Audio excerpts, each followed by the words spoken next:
a gummy bear.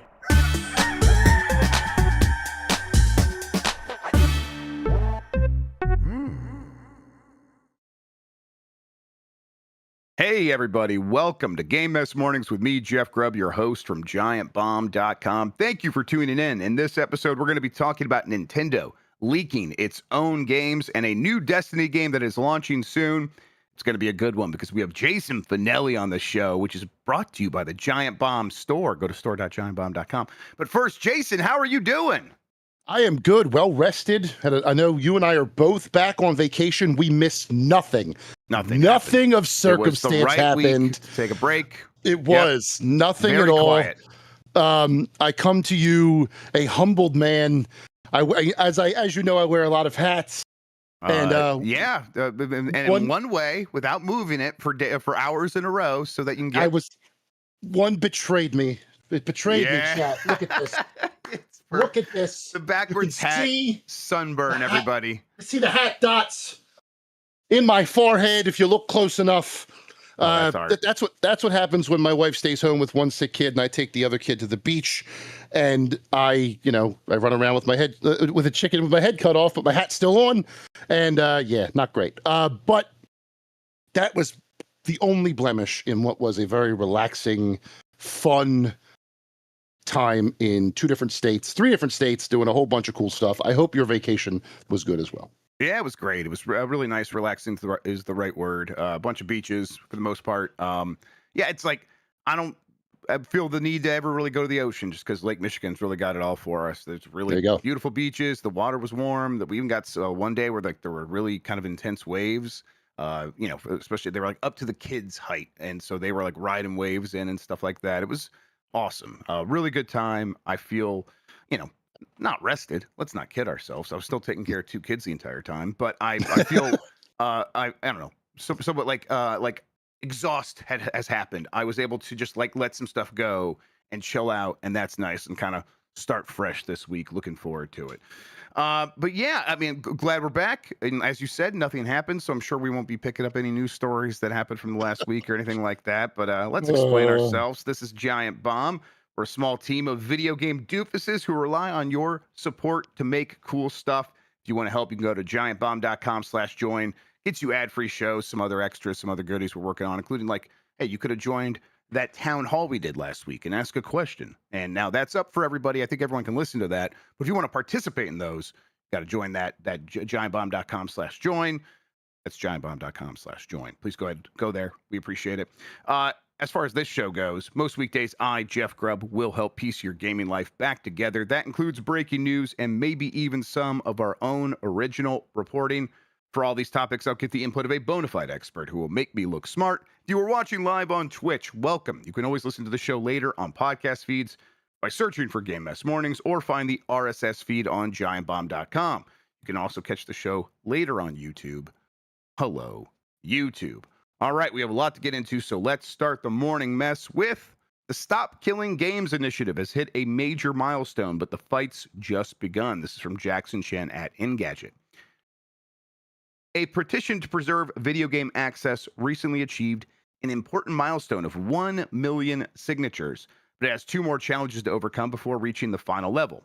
The Stop Killing Games movement reached 1 million votes earlier this month, meaning the European Union will have to consider adopting legislation addressing this issue. However, the petition first has to deal with the threat of potentially fake signatures and the resistance from major game studios and publishers. As a reminder, I guess we might be introducing some people to this because I've not talked about it on the show before, kind of like caught up on it late. It's a European initiative, Jason, so I just think it hasn't been in my orbit until the last couple of weeks. Really, there was YouTuber drama, and that's what got it in front of a lot of people. So, as always, things don't happen until there's YouTuber drama. That's right. Seems to be the vehicle. Hey, and now we're here. The initiative, the idea is these companies, they can create these games, and what they can do is they could sell it to you. And then one day they could take away the servers that enable that game to run, and then they've taken away the thing that they've sold you. And what this initiative says is publishers have to account for that. They have to account for building their game in such a way that one day when they turn off the servers, there is still something, whether that is an offline mode, a way for the ping to the server to like reach something else that just says, hey, no, it's okay, keep playing the game in whatever mode you can, or to provide the tools so the community can easily do this stuff themselves. It is, relatively speaking, asking a lot from publishers who have not been asked to do a lot. They just kind of make this stuff, do what they want, and we have to deal with it. And we don't get much of a say other than vote with your wallet, which really isn't voting at all. That's just buying stuff. And if you want to have an actual say, you got to get loud. And you got to like that. This is what we do in America, Jason, right? We get loud. We yell at these companies. sure We do. whine. We complain. And it works a lot of times. Mhm. And Europe, they have somewhat functioning government regulations, regulators. And so they go to there and they go, hey, can we maybe get this considered? And these companies, every company basically, is against this, is speaking out against it. And you can see why. It is only going to cost them money, but not my problem, right, Jason? That's right. If I buy something from you, I expect it to work forever. Is that naive of me? I don't care. I don't care. This is an issue that is a more modern issue, with online games being more prevalent now than they ever were. I find it interesting that of all the games to have started this, it was The Crew from Ubisoft that really kicked this thing off. And soon, as of next year, as we learned last week while we were off, they're going to have a new Anthem to rally around once that game gets shut down. This is something that I would endorse 100%. I loved the guy who was like, you have it. You do have the statement here. Private servers are not always a viable alternative options, as the protections we put in place to secure data, remove content, and combat unsafe community content would not exist and would leave rights for holders. Just stop. We get it. Right. We know why you don't want this. You don't want to maintain the servers. Just shut up. We know what the reason is, and we don't care. If we buy this game from you and we fall in love with it online, we want to play the fucking thing online, let us keep doing it. It's really that simple. I know these, financial types up in the high offices like to make things a little more complicated because they want things that make fuck the investors. I don't give a shit about them. If I buy your game and I try and log on and it doesn't work, I'm mad. I'm mad when it's out for an hour. Imagine how mad I'm going to be if you turn my favorite game off. I'm still pissed off about multiverses, and I can play that friggin' game. So, fuck off and just let us play our games, God damn it. Yeah, it's the kind of thing where, you can have your list of reasons why you think it's a bad idea, but none of those rank us so high to me that it sounds like, well, this would be impossible to do. So why don't we let the regulators talk it out? Maybe there's a solution. Maybe there's an as-is clause. You could play this game as is, and at a certain point, the publisher can say, we wash our hands of it. And if something happens, we can't be, we're indemnified or whatever. I've been in a lot of calls with lawyers, Jason, so I've got a lot of language I can use now. We're indemnified against, any sort of action or whatever. That's probably not the answer, but maybe there's something along those lines to protect these companies if that's what they're really worried about, which, as you point out, we know that's not what they're really worried about. They're just worried about spending money, which I guess is, maybe in a roundabout way, that's what they're really talking about here. So it's at 1.2 million-ish signatures, I think, Jason. That's impressive. I'm sure a lot of those will get wiped out. Hopefully, though, that's a buffer. And really, you could sign through the end of the month if you're in Europe. And if you're in America, you can't sign. Don't even go try to sign. But if you're in Europe, you can sign, and you should do it. But I think, really just the idea of, it reached that threshold, and that is the important threshold. But they will go through an official review of the signatures. And apparently they have tools or some methodology to get rid of fake signatures, Jason. What is it like? They just look for, I need a man to hug a kiss names and stuff like that.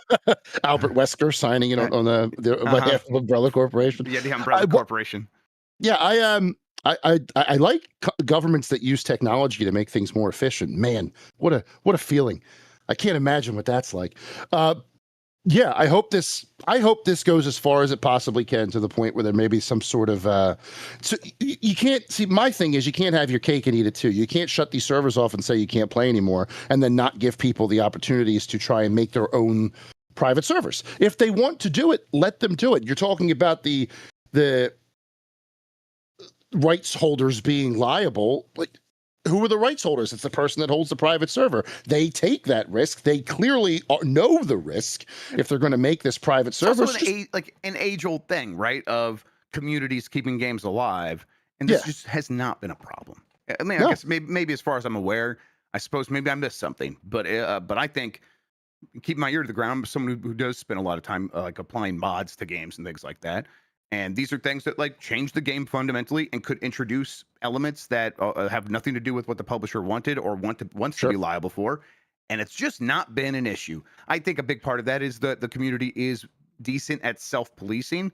And the other part of it is it's like, well, if I want to rip someone off, there are easier ways to do it than starting up a modded server.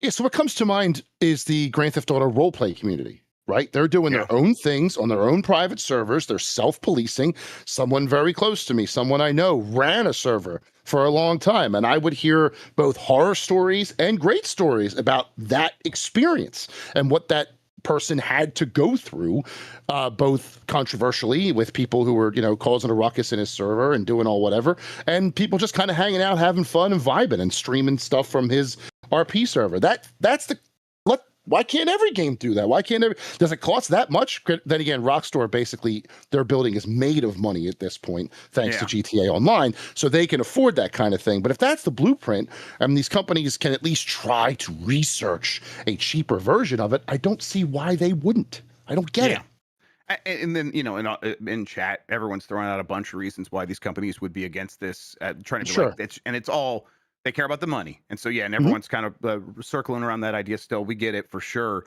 I think on the other hand, you pointed out Anthem.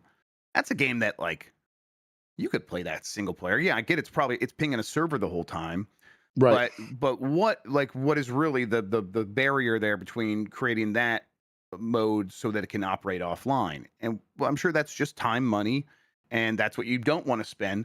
There's no real excuse beyond that. Like just Mhm. lop off the online connection and let people play through the Anthem campaign by themselves or even with like local co-op or whatever, however that's going to work, a LAN play or something like that. It doesn't seem like there's any of these concerns for that for Nope. that sort of scenario. Again, it just comes back to what everyone's pointing out. They only care about the money, right? Yeah, it's the bottom line. It's the amount of money they don't want to invest, or they think they have to invest that they don't want to. If they do the research and they realize, hey, maybe this isn't as expensive as we thought, do we get someone doing that? I don't know. It's not going to be Ubisoft. I'm assuming it's not going to be anybody represented by this advocacy group. Mentions EA, mentions Microsoft, who has their own set of problems, and Nintendo. Yeah, it seems the solution seems simple enough to me that there is probably a roadblock I would not consider, and it's likely financial. If I had to guess, the roadblock, as is being pointed out, is financial. So I don't know. I would love to see a solution here? Yes. Do I think I'm going to see a solution here? No. No, I don't. As I said, you could sign through the end of the month. So go ahead and do that if this is something that sounds good to you. And really, I kind of like the idea of putting video game publishers on their heels on this kind of stuff a little bit and just reminding them that you feel like you're in charge of this entire thing, but like the consumer base does have some say here, and so you have to answer to us a little bit. That doesn't sound too bad to me. No. All right, so let's get on to this next story. Internet sleuths think Super Smash Brothers, Donkey Kong 64, and more are headed to Nintendo Switch Online. Why is that? For the answer, we go to Jason Fanelli at GameSpot. The Nintendo Internet sleuths are at it again. In late May, Nintendo released a brief video detailing some of the new features coming to Nintendo Switch Online's Nintendo 64 offerings, like the CRT filter, which I enjoy quite a bit.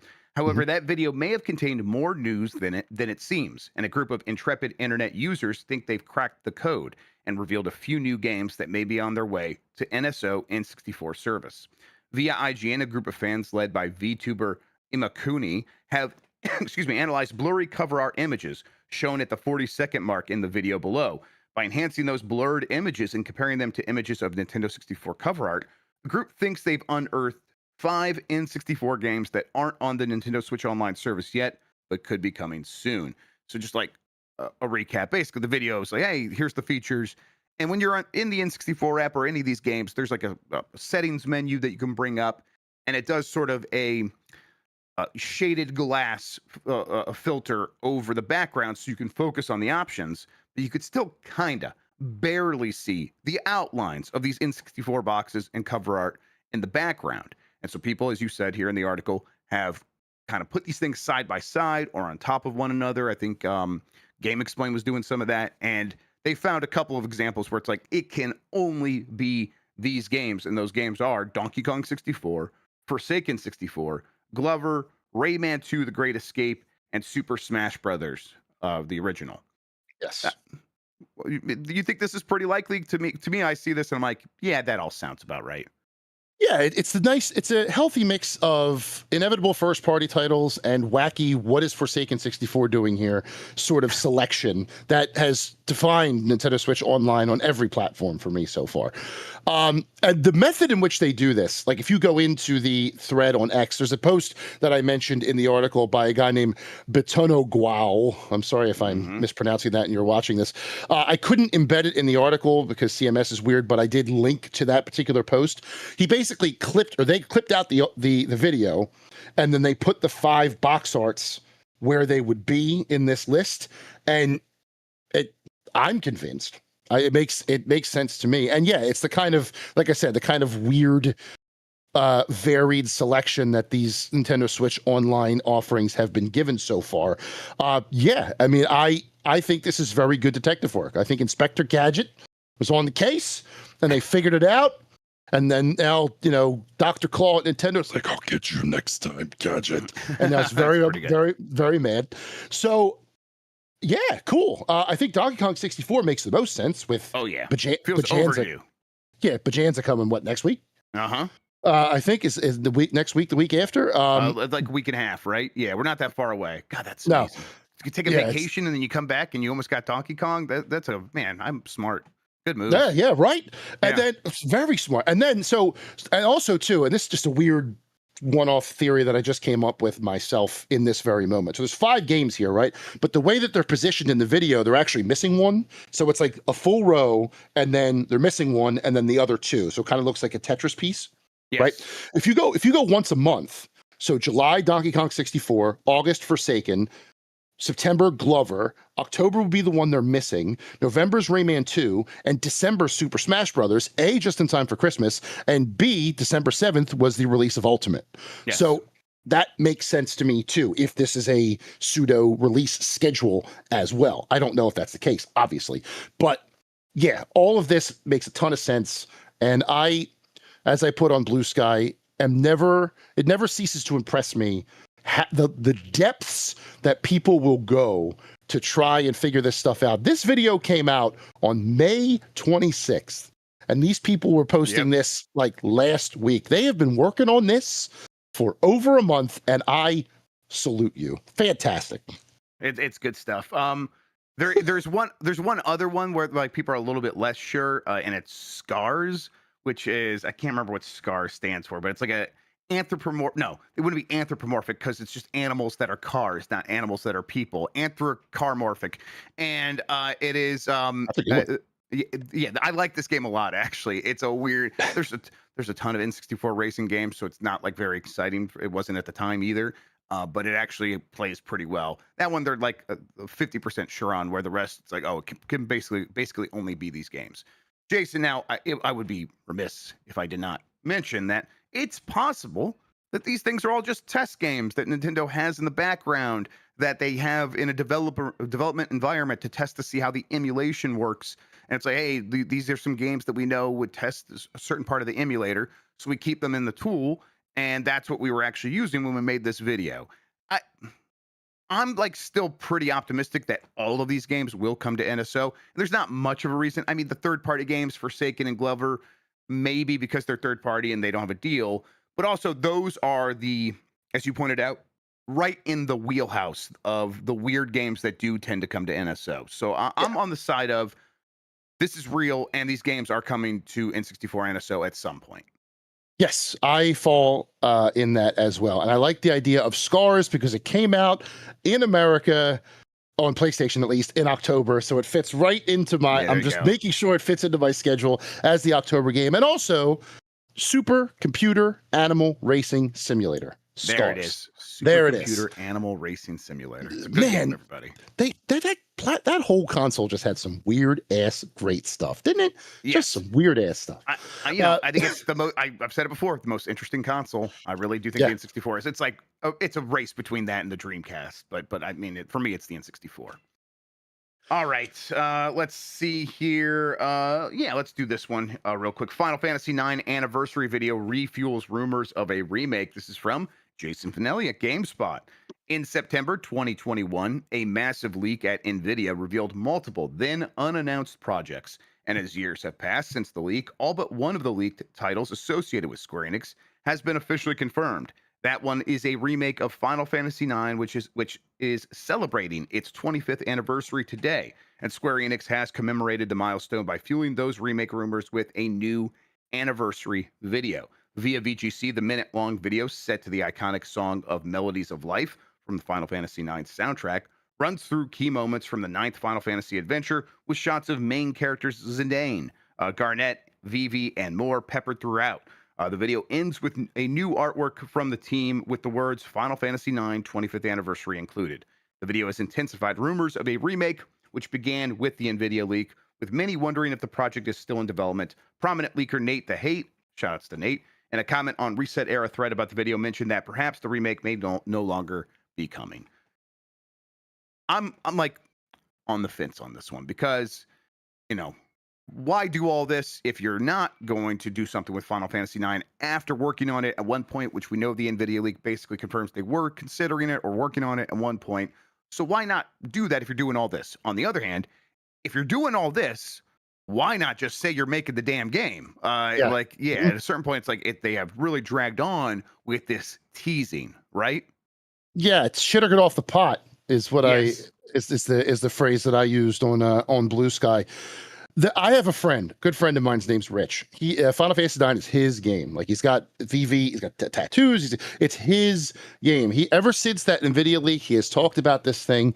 And Sure, yeah. he texted me this morning. He's like, "What are we doing here? They're pissing me off." And he hadn't seen the article yet. So I sent it to him, and he's like, "Wait, so now it's not happening? They just need to tell us. They just need to tell us." And I agree with that. This whole like, yeah, we're going to celebrate the 25th anniversary. We know these rumors are happening, but we don't care. We can't acknowledge them.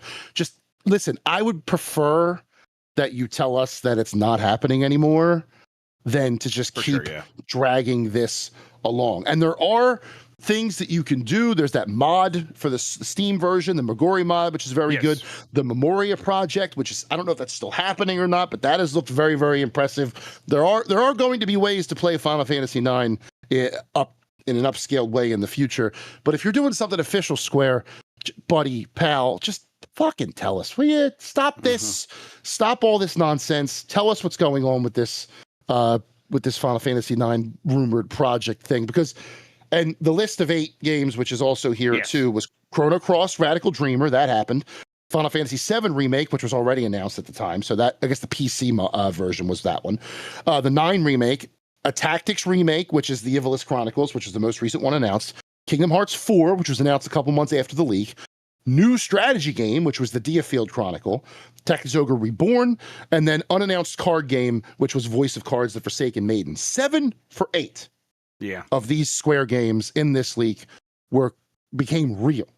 So where is the 8th one? And if it's not happening anymore, fine. Just let these people off the hook. Will you let them go on with their lives and dream about the remake that never was? But you got to tell them. You got to, yes or no, either way, just give them the damn news and let them move on. It's like Lost when they're in the sideways. They're all waiting to move on when everybody gets back in the church. Just let them walk through the light, damn it. Tell them. Yeah, the flash sideways. The black and white, and turns out, Final Fantasy IX ain't happening. I don't know. Like I said, I'm not sure. But if they're not doing it, with all this stuff that is happening, it kind of feels like, well, at the very least, you want to like re-promote or update, spruce up the ports that you've done to various platforms. You know, Final Fantasy IX is on Switch. It's on PC. You can play that game in a bunch of places. And as you're getting people pumped up about, hey, remember how cool that game it was? There's a lot of people who are like, well, I haven't played it before. How can I play it? Like, to your point, they should tell people what's going on with this leak that happened years and years ago that people are counting on, especially after so many games have been confirmed. But short of that, if they don't want to do that, which they probably won't want to just say that publicly for whatever reason, companies are weird. At the very least, it's like, well, just tell people how should they go get Final Fantasy IX. If they want to go play that game now, what should they do? Is there a reason you're not saying just go get this port, or are you saying that and I'm missing it? It just feels like communicate something, and you could tell us a lot by how you communicate where people should go play Final Fantasy IX. And to our viewers here today, this is not an official thing, but if you want to know where you can play it, RPG Site, great RPG website, just did a comparing every version of Final Fantasy IX to tell you which one's the best one, based on thanks to the anniversary article went up earlier today that I read it. Its conclusion was the original PS1 version, if you can. If not, the Megori mod on Steam Deck is the best way to do it. But it lists every single version and where you can get it. So just there you go. And it even lists like loading time comparisons and stuff like that. I may pick up the Switch version for Switch 2 and just play that handheld. And that'll be the way that it's got the fast forward and all that stuff. It's got some features. I loved Final Fantasy VIII's remaster to be able to fast forward some of the stuff that just feels like bloat after a while. And that's my favorite Final Fantasy, so I definitely do that for 9 as well. There are ways to play it. Can you tell people? Can you let them know? Can you stop giving us brand new concept art or brand new pictures of these characters if it's not going to be made for an actual new game, please? Absolutely. It's frustrating. I wish I knew anybody who cared about Final Fantasy IX, but alas, I don't. Just trying to make Mike Minotti mad. It's like his favorite game. He's going to invade this, man. I'm just going to see Tocado pop up, and he's going to start. Oh, he's not awake yet. He's never been up this early. If he was up this early, he could sometimes guest host this show, which has never happened. He did that never. last week. He did a great job, everybody. I had a good time. He sure did. Checking in on everything. Everyone did a great job. That baby steps video that they all did, that was hilarious. It was I made my family watch a lot of that. And we were all cracking up. It was very good stuff. All right, we're gonna move on to some new headlines after we take a quick break. As always, if you want to miss out on these, if you are listening to the podcast version or later or whatever, you can go to giantbomb.com/join. Gets you the ad-free versions. But in the meantime, let's go to this break. This episode of Giant Bomb is brought to you by giantbomb.com/join. Join us there, become a member. It helps us make fun stuff. It gets you ad-free content. It also helps us make some extras here and there that we'll give exclusively to you as members. It's giantbomb.com/join for $10 a month or $100 a year, where you save $20. You can support us in making all the cool stuff that we make over here at Giant Bomb. Once again, that's giantbomb.com/join. Become a member now.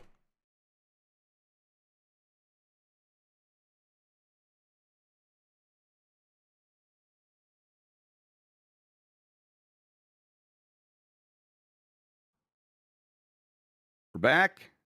GameS Mornings. I'm Jeff Grubb. That's Jason Fanelli. Let's get right back into the news.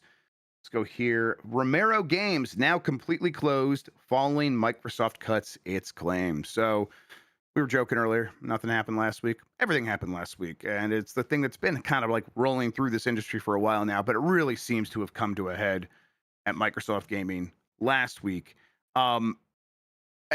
Massive cuts. And people like frame it as it's a Microsoft thing, kind of hitting Xbox. And clearly that's a big part of it, right? The story is they want to invest more in AI, and they've already invested a lot into AI. So now they're like chasing down that. They're chasing their losses, right? They're gambling and they're chasing their losses of, hey, we spent a lot of money on AI and AI isn't making us money yet, but that's the growth opportunity. So let's go mortgage the house. Let's go to the pawn shop. Let's sell off what we can. Let's close what we can. Stop spending money on things that are just kind of chugging along, like Game Pass. And instead, let's go put that money that we would invest into trying to grow this thing that's struggling to grow into AI, which is the future? Question mark? Almost certainly not. Okay, whatever. This got talked about a ton while we were gone.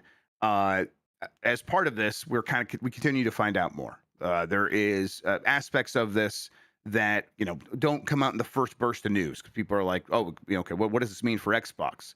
Well, it also means a lot for across the industry. One of the things that I got told while I was on break, I wasn't like chasing anything down, but people were messaging me and stuff like that. One of the things I was told is, "Hey, you should look and see how many of like the support studios and tertiary studios and contract studios have lost work because of this. Like just Mm. a massive number of outsourced studios that no longer are getting that work from Xbox. And it sounds like this is along those lines. Romero Games was making a first-person shooter in Unreal, and the funding was coming primarily from Microsoft, and so they're closing. I'll read this from Andy Robinson. Actually, let's get into that. Romero Games, the Ireland-based studio founded by celebrated game designers John and Brenda Romero, has now completely closed following this week's Microsoft cuts. It's claimed. On Wednesday, the studio confirmed it had lost funding for its unannounced shooter project after an unnamed publisher, later named as Microsoft, pulled a publishing agreement. It later emerged that employees had lost their jobs after they posted messages on LinkedIn. Now, one employee has claimed that the studio has been closed entirely, with all of its over 100 staff members losing their jobs. Speaking to the Journal, the anonymous Romero Games staff member described the situation as a big shock. Everyone is out of a job, they said. We had meetings with the publisher the day before this happened. There was no mention of it. It seemed so far away for us. The title was pretty well developed at the time. Man, yeah. I mean, what that says to me is the people who were having the meeting with them didn't know this was going to happen either. So I hope so. I sure yeah, as hell yeah, hope so. Because if they did, that's fucking. yeah. Anyway. I mean, well, that's like a demon. Like, I can't imagine being that person, right? You would have to be a literal demon to do something like that. Yep. And maybe so.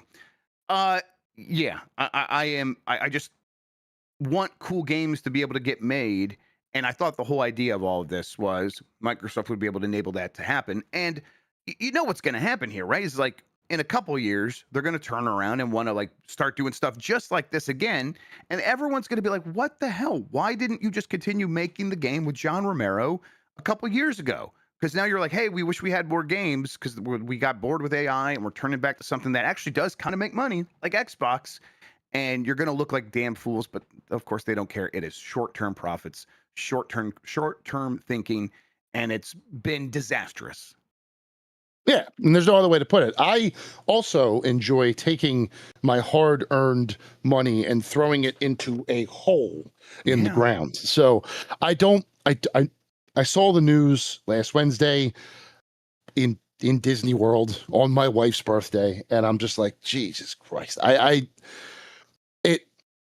If someone at this point has come across my social media feed since this happened, if this can happen to John and Brenda Romero, stalwarts in this industry, names that have been around since damn near the beginning, what chance does a brand new developer have who gets no chance, gets tied into a big publisher like this, thinking they have the golden road, only to have those gold bricks be painted yellow and ripped out right from underneath them? It is awful. It's sad.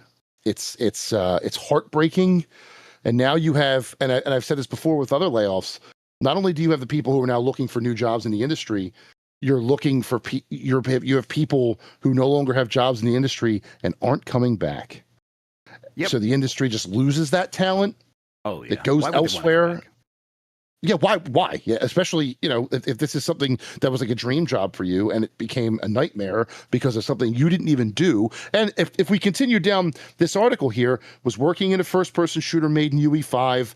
There is a chance another publisher could swoop in, but right now the operations have ended. So this one might, and this was when the article was written. I don't know where we are now, if there's anything that's come out since then. My understanding is John Romero's out there hitting the pavement, trying to find that money.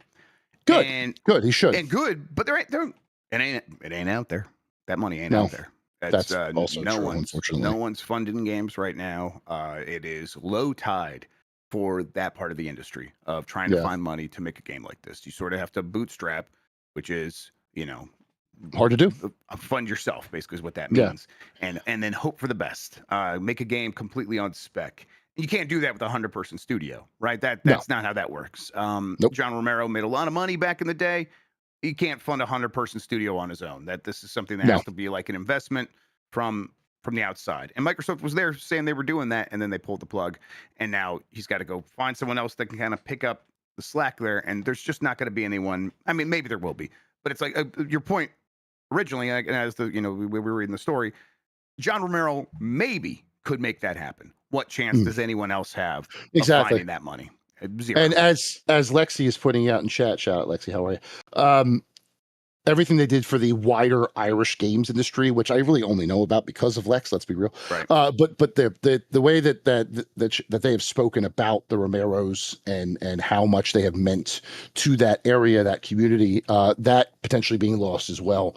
Who knows what projects we could have seen that we're not going to now see from that. I'm curious. Do you have that chainsaw around? That autographed chainsaw? Right. I don't know. People can't see it. Oh, there it is. Yeah, I see it. You can see it. It's right there. Yeah. It's out of frame, hanging up on the wall. It just sucks. The whole thing sucks. Yeah, it's also like looking back, reading like Masters of Doom, and realizing just how insane and kind of toxic in their 20s these guys were, and then over time watching John Romero kind of become a pretty cool dude. Like there was always a cool dude underneath, but like really turning into a cool dude who's like, I'm gonna help my wife and my kids make games, and I'm going to kind of go in the background. We're gonna move to Ireland and just kind of be chill. And I don't know. I have a real soft spot for John Romero, especially after playing Daikatana and just kind of then reading Masters of Doom and being like, man, yeah, he really went through it and tried some stuff. And then especially by comparison to John Carmack, who's turned into a tool or has unleashed his inner tool. And just being like, man, I want nothing but good things for John Romero and the people he works with. So, yeah, fuck Microsoft. This is such the whole thing. Short-sightedness. And, my whole thing is I don't really know what they bring to this industry other than their money. So if you're not going to bring your money and you're not going to pay people, we don't need you. Like you're like the cool games that I'm playing that most people care about, we're not coming from you originally. And as you start to get your feet underneath you, Microsoft, and put out decent games in the last couple of years, cool. It seemed to require a ton of effort to get that to happen, whatever. But it was still just a couple of games. And the vast majority of cool things happening in the industry were happening at places that were not owned by Microsoft. And so what do you bring? And it's to me, the answer is not much at all other than your money. So if you're not going to pay for people to make cool stuff, then just get out of here. It is a pointless. It's a pointless endeavor and a pointless company if you are not going to use your vast fortunes to make cool stuff. I agree 100%. And real quick, Dan Reichert in the chat said Ireland is not part of the UK. If that's something I said, yes, I am very sorry. I don't know if that was me. If that was my slip. Northern Ireland is. No, please stop, Jason. This is a reference to Dan Reichert talking to Super Eye Patch Wolf, an Irishman, on voicemail dump truck last week. I missed VMDT. Okay. Not knowing that Ireland, for very specific reasons, is not part of the UK. Oh God! Only mildly the most infuriating thing I heard all week. Can we do like a Dan geography bee or something? It doesn't matter. He was like, I've never learned it. It's like everyone points out, Danny O'Dwyer has almost certainly told him this stuff 1,000 times. But when I say Dan geography bee, I don't mean like an actual geography test of Dan. I mean like we try and draw maps based on where Dan thinks things are. Okay, no, that's good. We can do that for sure. Let's see what happens. More fallout from all this. Forza Motorsport is, quote, no more. Claims former Turn 10 employee following Microsoft cuts. From Ed Nightingale at Eurogamer, Forza Motorsport is no more, according to a former employee, Fred Russell, who worked at the studio as content coordinator for 4 years until 2016. Shared a post on Facebook with images from across his time working on the series. Turn 10 Studios has shuttered the Forza Motorsport space, and the team is no more, he said. A very sad day for one of the best car racing video games. I loved my time there. Yeah, this is like so shocking because Forza Motorsport is like one of those pillars for Microsoft. Yeah. It's Halo, Gears of War, and Forza. For a long time, that's all they had. For a long time, every 2 years, there was a new Forza Motorsport. Every 2 years, it was this event, and it did really well. I reviewed a lot of them back in the day and really enjoyed those games. Even though, sim racing, not my biggest thing, but I always had a good time with Forza Motorsport because they were so well made and presented so well. The last one did miss the mark, in terms of, I think, critical reception, but in terms of commercial reception, for sure, it just didn't seem to find an audience. And now here we are. Microsoft is like, well, we're not going to try that again anytime soon. And I think this goes right back to the last story where we're like, we know in a couple years they're going to be like, you know what we should do? We should make a new Forza Motorsport.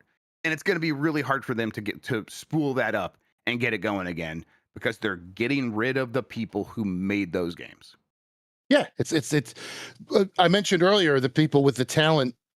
I meant that are leaving the industry and not coming back. That's both up and coming and those with the knowledge, right? Long been with the studio for a decade.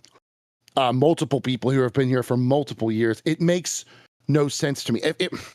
So what? I need to know. I need to know how these decisions are being made because this Horizon is fun, sure, but the reason Horizon gets there is because you have the Motorsport pure simulation to juxtapose it with, and you offer both to both people. I don't understand how you could eliminate one of the three Microsoft pillars. And of the three, as you said, Halo was coming from somewhere else and they picked it up. Is this the only one of those three that may have been just within maybe Gears of War? But even then, that was Cliffy and what they were there. They're called Epic, right? So, what are we doing here? How is Phil Spencer still there? Can you answer that? Yeah, so let's get into the other stuff that I've been kind of hearing. I don't think he's there for much longer.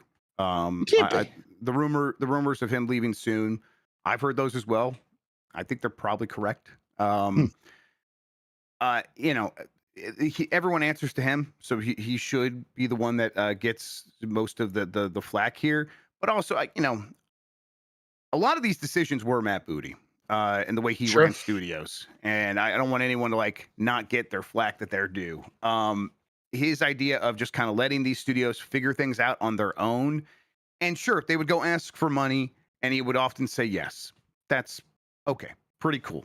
But there was no sort of direction and there was no sort of, even not even direction. There was no sort of understandable goalpost of, hey, if we do this in a certain direction, and we achieve a certain, threshold of Metacritic or whatever, you'll be happy with it. It was always go make what you want. Just go make what you want to make, which sounds great. Good point. It's fine. Yes, but it became this sort of chain around a lot of these studios' necks of, okay, we're going to go do what we want then, and then they come back to Microsoft, or Microsoft comes back to that studio a year later and is upset at what they have done. Right. It's like, wait, what? I thought you wanted us to make what we wanted to make. And some studios have that figured out. I think a Double Fine seems to be in a situation where it's like, we're delivering critically acclaimed games and they're the right budget and all that stuff. We can navigate this. Tim Schafer's been doing this a long time, right? He probably can sniff out where he needs to be headed. But not everyone's got a Tim Schafer. And a lot of these studios have got to kind of figure this stuff out on their own. And everyone's sort of ending up falling into that pit of Microsoft not really knowing what to do with them, and Microsoft definitely not giving them an idea of what they want done. No, and I'm curious what your thought is about, because people are saying Phil, people are saying Booty, but also Nadella above them. How much of this do you think it falls on him, or is it strictly? The guy sounds like he might be insane now, because he's like, the reporting around him is, he's got 8 different AI agents working with him all day that he has doing all his work. And it's like, what the hell are you talking about, man? That you can't get AI to write a note without you having to do everything for it. Are you kidding me? And it's like, maybe he's got the special Microsoft Copilot. I doubt that it's all that much better at making these kinds of decisions. And here we are. So yeah, it's all one big mess for sure. And the people are want to throw Game Pass under the bus. And it's like, yeah, look, when it comes down to how this happened, they wanted to put more money into AI, and the last thing was Game Pass. Game Pass was the last thing, and it did not do what it needed to do. It did not, they had ideas of it getting 100 million subscribers. It's not going to get 100 million subscribers. Phil Spencer, Nadella had their bonuses attached to the adoption of Game Pass. They didn't get those bonuses. That's the old thing. That is the last initiative. and it did not do what they needed it to do for them to make the money that they wanted to make. And so, for all intents and purposes, yes, this is about a Game Pass. This is a Game Pass problem. Um, I think they have moved on from Game Pass in a lot of ways, but they have not found out at Xbox, Microsoft Gaming, what the next big growth opportunity is other than let's continue to cash those Call of Duty checks and do more with Call of Duty. In a lot of ways, it feels like Xbox has now just become Activision. And Yeah. I think the promise of the acquisition was that Microsoft would tamper down the best sort of the toxicness of what Activision was, and it maybe in some ways it has in terms of how it treats people, but in terms of how it makes decisions about making games, it feels like Activision is sort of overtaking the host. Yeah, I don't know if Not real quick. Not that like Xbox didn't have this in them. That's not what I'm saying. It just like feels like the Call of Duty ness there. Like you can't ignore oh, that. If sure. that's like that is the big parasite that is overtaking the host. Sure, sure. No, what I'm saying is you say Xbox treats people better. There's about over 9,000 people that might disagree with you at the moment. Exactly. Yeah. But going back to Game Pass real quick, Rafael Colantonio, who the name of his Wolf's Eye studio, I think, made Weird West. Yeah. I believe he had tweeted or he had posted on X, why is no one talking about the elephant in the room, cough, cough, Game Pass? And then somebody asked him what he meant by that. And he said, I think Game Pass is an unsustainable model that has increasingly damaged the industry for a decade, subsidized by MS's infinite money. But at some point, reality has to hit. I don't think GP can go exist with other models. They'll either kill everyone else or just give up. And then he continues again, I'm fed up with all the BS they fed us at first. Like, don't worry, it doesn't impact sales, only to admit years later that it totally does. No shit, it does. Really? So it seems like the underlying problems with Game Pass that were always shoved under the rug are now starting to come to a head too, especially now if the developers are starting to become more vocal about this. And at this rate, I don't know that we see Microsoft in gaming in like what, 10 years, 20 years? They're out. They're just completely out. What do you think? I mean, I think like at this point, the sort of table stakes of how much they've invested into acquiring Activision, stuff like that, kind of, I mean, they could try to spin the stuff off, I suppose. Maybe that's what happens. Yeah.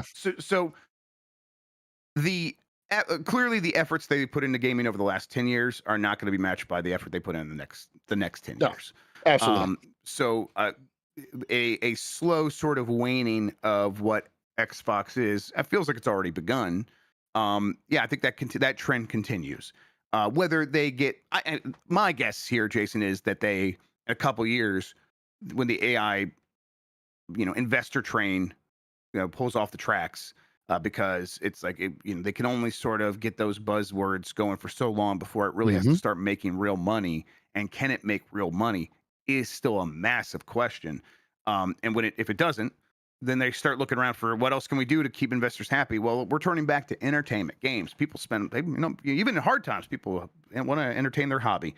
I think they try to turn back to games at that point. The problem is, it's like the market is shifting so hard where, we're like the people listening to the show, we're getting older as an audience, and the kinds of people who buy video games getting older, and then there's a whole new audience of people who do not buy video games. They play free to play games and they buy skins and things like that and whatever. I'm not saying anything about those people. I'm just saying that the target for, okay, now we're turning back to games. Where do we focus our efforts? The hope of Game Pass was you could fund a bunch of different kinds of games and all of that content would benefit one another and we could get a lot of different kinds of video games. And I think when they come back, it'll be like, hey, can we turn Call of Duty into Roblox? Can we turn Call of Duty into the community servers that are on Grand Theft Auto or something like that? And that's not, to me, I think that's fundamentally and just demonstrably worse. Like for what we are like can expect from getting from video games. Like the idea of someone to be able to make something that can stand on its own, not be what is effectively a paid mod inside another video game. So I think it's going to be messy either way, and the it's never going to be the Xbox 360 ever again. Like, ever again. Simple and for the simple reason that the trust is eroded. Like, how Yeah. many times do they think that they can pivot out and pivot back in and pivot out and pivot back in, where only their most loyal followers continue to support what they do? The layman, the common video game guy, or the person who doesn't care about brand loyalty and just wants to play everything, which is where I think you and I would fall. They're going to have a side eye every time Microsoft says, hey, we're coming back with a console or a new franchise. Like, think of the games.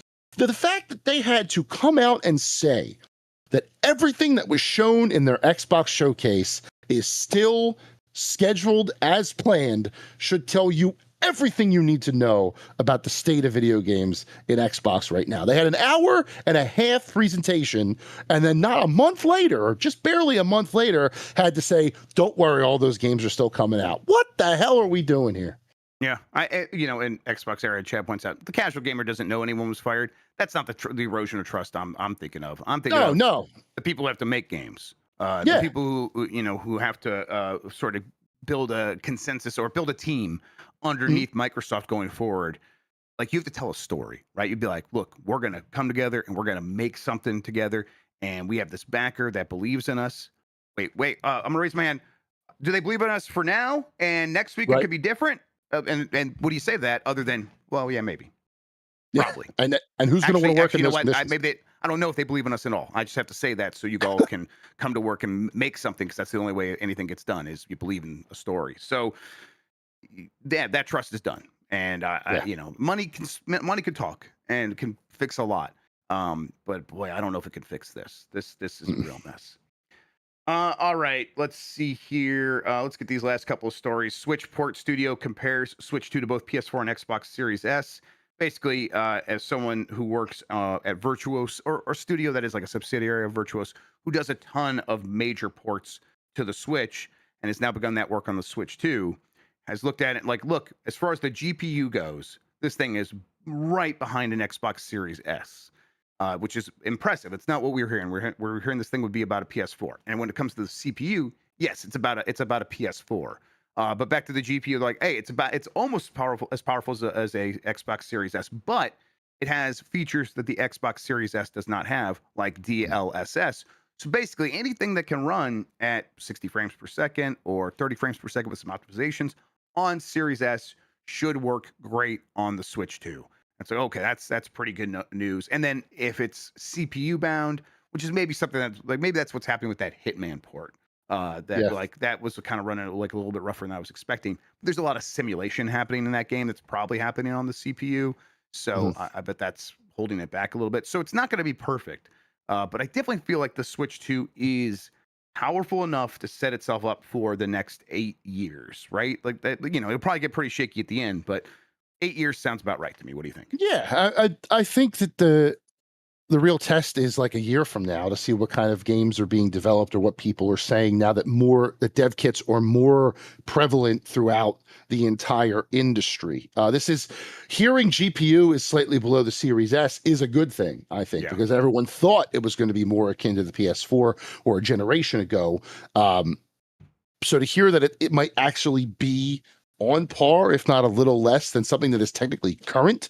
And, quick side note, Microsoft also shooting themselves in the foot by offering the cheaper option and giving Nintendo a better comparison is just funny.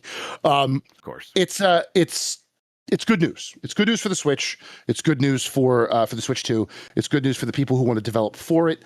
But as you said, this pertains more to how the games look, not so much how the games play. And if the games have a lot of technical demands under the hood from a CPU standpoint, we might not see those get ported over. But I think this is generally better news than what we expected in the lead up to the launch. Yep. Yeah. And to our own horns, Turbo Sean and Chaz point out, like, when me and him have talked about this on like Game Mess and stuff like that, it's this is exactly what we were trying to tell people. It's like, this thing's going to be right there, especially with all the GPU features from NVIDIA. And happy to kind of see that play out, because I like my Switch 2 a ton. Played it a lot over the break. Was like, hey, oh man, NSO is here. Summer vacation for me, Jason, is NES. I want to play NES games. I want to go in from the pool, go in from the beach, go get a CRT, which I did take home a giant CRT for my uncle-in-law's house, by the way, and that was Uh-oh. Steph's like, "How are you gonna fit this in the car?" I'm like, "Shut up! You don't need to worry about it. I got this." Don't you worry Oh, about a thing.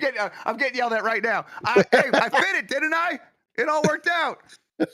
Anyway, Wow, yeah. So I play. live commentary from the partner. That's a new one. Man, she knows what's up. I beat Rygar on my break, and that was pretty good Oh, there on you my go. Switch too. Fantastic. Sweet. All right. Last couple of stories here. I'm just gonna hit these quick, Jan.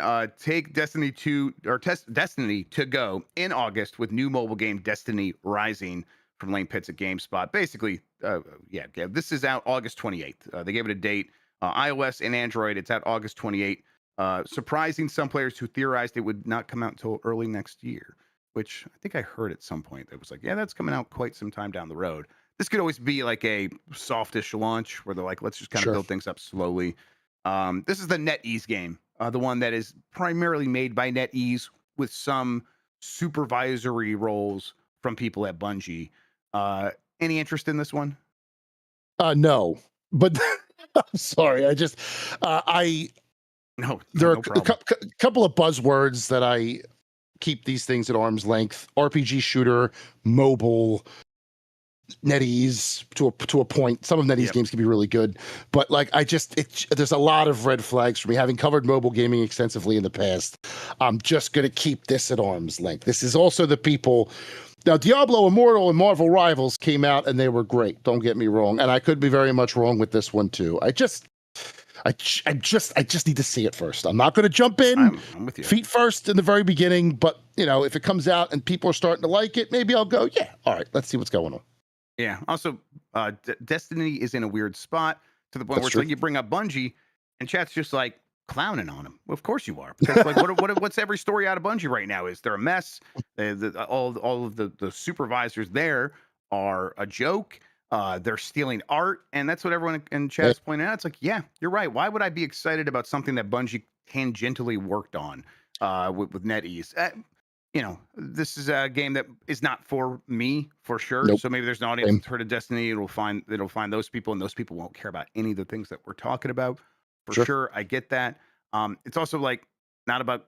I think it might have introduced the idea of creating your own character, but there was like hero classes you were playing as. I think it has both now. I think when they were originally designing it, it was just going to have the hero classes, which is also a weird thing for Destiny, but whatever. Finally, Capcom says they still care about Mega Man, even though they have nothing to show right now, but it's still important to Capcom. What do you think the next Mega Man thing is? Is there a next Mega Man thing? Pragmata. You goddamn truthers. You Pragmata truthers. In all honesty, though, someone put a comment to this story on social media that I think is very true. Of all of the classic games of our youth, I think this fella thought that Mega Man's gameplay was the most still rooted in the 1990s. Yeah. And I think the only way you're really going to capitalize on Mega Man is to keep capitalizing on that. Mega Man 11 tried it to a point. I think it did good for a start, but then it just started feeling samey. You got to figure out a way to iterate on that. There's not a whole lot you can do. Maybe you do. I think we're overdue for X. Honestly, I think if there's one part of the Mega Man family tree that you could bring to a new modern age, that's either Mega Man X. Wouldn't you love to see a Mega Man X game in a Metroid Prime style? Like that seems to make that makes perfect sense to me. Or they could figure out a way to bring Legends back. I have a soft spot for Legends 1 and 2, and the boy is still on the moon after Legends 2. We got to get him home. Tron Bond didn't go up there and save him? Did she? I don't know. I never played that one. Yeah. I didn't actually play that one. For me, it's like the idea would be like, how people say the From games, Dark Souls, are basically Castlevania, like 3D Castlevania games. I think that the Capcom should try to do that sort of idea for Mega Man, like the original NES Mega Mans. What would that look like if you were like making it today as a 3D game with sort of the same toughness, the sort of requirement of like patience and learning and having a good idea of what you're going to do right before you do it. But it's also, there's always a million things coming at you and you have to deal with them. Not bullet hell necessarily, not Returnal necessarily, but I don't know, something that feels like the shooter Mega Man version of a FromSoft game. And I know it's so easy just to say, do what FromSoft does, but I still think that's probably the right answer here. I think there are other places they can take some inspiration from. I think Vanquish is a good Sure, It's a good fit for a Mega Man game, and also too The Messenger, where it switches between 8 and 16-bit on the fly. If you haven't played The Messenger, go play The Messenger. You can kind of like play with those eras and sort of do. It's tough. It's a question that I don't envy Capcom for having to figure out. I will say though, when I first read this headline, I thought that Capcom was really supportive of Mike's evening gaming at Mike's at night. Yeah, right. But yeah, it's confusing. Why would they? They should change the name of that character. I think they really should. Stop confusion. Yeah, we don't want to we don't want to confuse anybody with what's going on here. But no, I there is a way to do it. There is a formula here. They just have to. Maybe they go back to EXE. They do go back to that turn-based. That's fun, right? A modern EXE. Do a ton with Mega Man. Yeah, absolutely. They should have like a year of Mega Man with like 3 or 4 of these things. Where like really trying different stuff. That would be fun. Maybe a Mega Man Mega Jam. Get some prominent indie developers, have them do their take on Mega Man, and have fans vote. You could do like 2 levels from these indie developers, and whoever wins the fan vote gets to make the game with funding from Capcom. Shit, that would be awesome. There's got to be a way. All right, that does it for the headlines. Let's get over the poll question. This one is from 4 days ago. Should Phil Spencer still be in charge of Xbox? 74% said no. 26% said yes. I mean, there's got to be a lot of true believers that listen. Phil's a cordial guy. I get it. At a certain point, it's like the initiatives have not worked. They have led to ruin in a lot of ways. And I don't know. It's like he wasn't even like the guy in charge during like the heyday of Xbox 360. So sure, what you're really like, if you are still believing in what he's doing there, you're pining for, that moment when Reggie came on stage at E3. He's like, we're about taking names and kicking ass. It's like if that was all that ever happened with Reggie, where he's like, oh, I just feel I feel better now that this guy's shown up and saying the right things.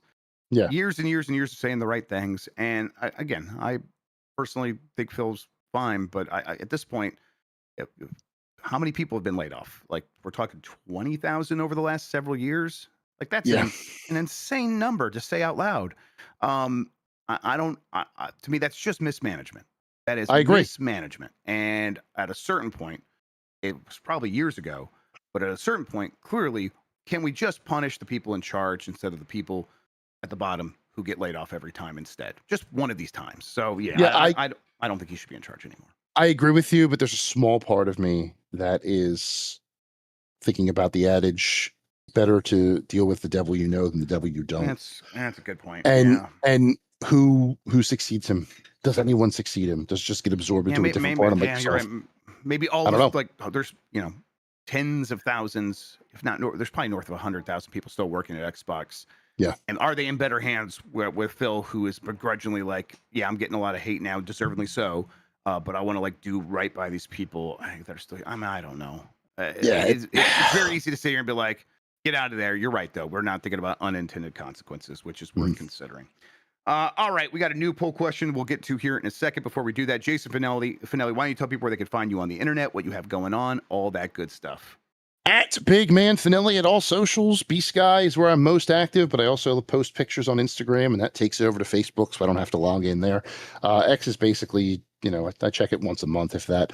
I don't really have a whole lot going on because I'm just getting back, into the swing of things. I'm writing news for GameSpot as usual, MMORPG. I just got contacted while we were on here. I might be doing something at Kotaku soon. That would be cool. Hey, fantastic. And then shouts out to Kotaku getting new owners that seem less yes, that was good news. I love Kotaku. I am very happy about that. Yes. So that was very cool. But yeah, just trying to get my feet back under me, get back into the swing of things after a fantastic vacation. I will obviously post everything that I write on those social media sites, along with pictures of my kids and dumb stuff that I find funny that only I laugh at. If you laugh too, great. If not, I'm not your dad. Do what you want. Yeah, just I will practice better. Sun care. I promise. I'm not going to do this again. And yeah, just getting back into the summer of gaming, Jeff. That's what we're all doing. Yeah, let's make it happen. You should come over and help me bring that CRT in my basement because I don't think Steph's gonna help me now that I How big are we got talking here? it's like 30 inches. It's 200 pounds. It's the massive. It's nice, and it's not even like a Sony like Bravia, is that the brand? Like the really high end ones, which is not what I want. I want ones with the curved screen because I Yeah. want the nostalgic version. I don't need the perfect display. I have this. This is a PVM, or it's a BVM. I think a broadcast video monitor. It's like Okay. that's like the high end. I got that already, and that's great. It's very cool. And I also have a RetroTink 4K. I have a problem, but I also wanted like a big CRT Listen, that's with the curved screen that like looks kind of old. That's what I want at this point. listen. I will never ever dissuade you from pursuing the things you like. If you have a problem, I have a problem too. Yeah. So we I completely understand where you're coming from. But yeah, it sounds like the old Panasonic I had in the basement for a while. That thing had to go down the basement steps on a hand truck. Yeah, So that's what that we might used to just get be. into the front door as a hand truck. I'm gonna get my dolly out. I'm gonna wrap it up. We'll see what we can make happen. Can you tape it? Can we vlog this? Yeah, I that's a think good idea. I should get those Ray-Ban Meta glasses everyone has now and just kind of stare. a Grubb Pro. Get a Grubb Pro. Put it on As your I head. fall down the steps. Yeah. All right, we got we got to get to a meeting here. Jason Fanelli. Wait, real quick. Poll question: are you going to play Destiny Rising, the mobile game? Yes or no? We'll get the results of that. Talk about it. Blah blah blah. Jason Fanelli, thank you so much for hanging out with us. Really appreciate it. Honestly, you reached out this morning. Hey, can I hang out? I saw you last night. Say you got home and you were wiped out. I was gonna ask you. And then I saw that. I'm like, I'll let this man rest. But he doesn't rest, everybody. Comes No. here, does the show with me, and that just makes it fantastic. I love doing the show with you, Jason. Absolutely. And I love doing the show with you, Grubb. I always appreciate it. Thank you so much. Giant Bomb's got plenty happen this week. Jan is gonna horse girl. Yeah. I think Blight Club returns. Listen, we're gonna go do a meeting right now and figure it all out. There's a bunch of stuff while I was gone. I'm like, I want to do this and this and this. Maybe put it up to a vote for everybody. Maybe we'll do that. All right, we're gonna go figure all of that out right now. In the meantime, let's see what else do I say. I thank Jason, so I'm gonna thank you all. You're the best audience in gaming. Until next time, have a good one. Take care of yourself, and goodbye. Go watch STDQ while you're waiting for Giant Bomb to come back. Yummy like a gummy bear.